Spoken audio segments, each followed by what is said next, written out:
Bonjour à tous, je suis matinale et on est dimanche et je me sens bien. Alors ma spécialité c'est de voir tous les mensonges que les humains se font à eux-mêmes. Euh, les mensonges, oui, les dénis, voilà.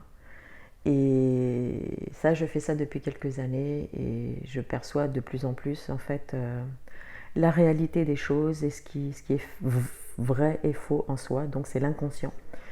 Et donc c'est tout le relationnel que je me permets de voir euh, pour m'apporter des soins véritables.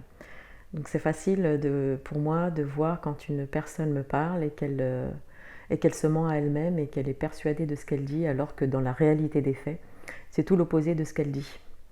Donc c'est facile pour moi. Et c'est ce qu'on appelle en fait les croyances limitantes, ce qu'on croit de soi alors que c'est pas du tout ce qu'on est. Bien sûr que je le dis pas forcément à la personne en face de moi parce qu'une personne qui se ment vraiment à elle-même, si je lui dis une part de sa vérité qui est dans l'inconscient, elle va me repousser. Et avant, en fait, ce que je faisais, c'est que enfin avant, j'étais tellement identifiée à mes blessures, d'être rejetée, trahie, non désirée. En fait, ce que ça faisait, c'est que j'avais pas envie de ressentir ça parce que j'avais besoin d'être aimée. Donc je me taisais, j'étais en silence et je disais pas ce que je voyais à l'autre ou à moi-même. Je me le disais pas à moi-même. Donc, par exemple, dans le couple, c'est facile à voir si la personne, en fait, elle a une réelle envie ou le réel désir euh, de vivre son propre bonheur. Donc, si elle vit son propre bonheur, elle est en relation plus juste, plus équitable avec l'autre. Et les mensonges, c'est facile à faire. Les mensonges à soi-même pour ne pas justement être avec l'autre réellement.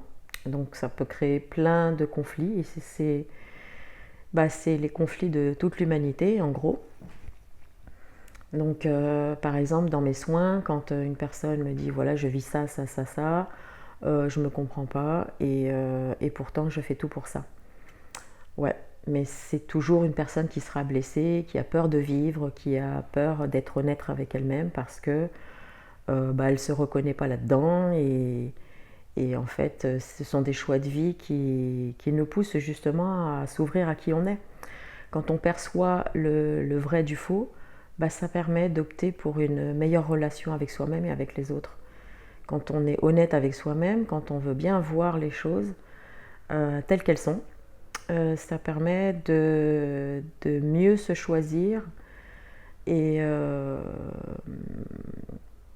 et puis en fait le mieux en fait c'est de ne pas se sentir trahi ni rejeté, en fait ne pas mettre en exergue sans cesse nos problématiques, nos blessures, ne plus avoir peur de traverser justement nos propres blessures.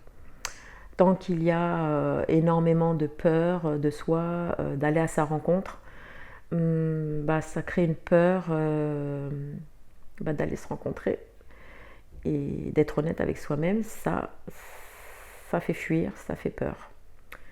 Donc en fait c'est comme une enquête que je fais, ça peut être à l'infini parce que les peurs et les blessures il y en a quasi tout le temps. Mais plus on opte pour se choisir soi-même et s'aimer, et plus on ouvre des champs, le champ des possibles. Et c'est comme un jeu où, où en fait on se fait de moins en moins de mal parce que ça fait sourire même quand moi j'ai cru à mes blessures et j'y crois toujours encore un peu mais beaucoup moins. Et quand je me sens repoussée par quelqu'un, je me sens pas pour autant blessée. Je l'écoute avec bienveillance, avec douceur. C'est ce que je suis. Pas tout le temps, évidemment.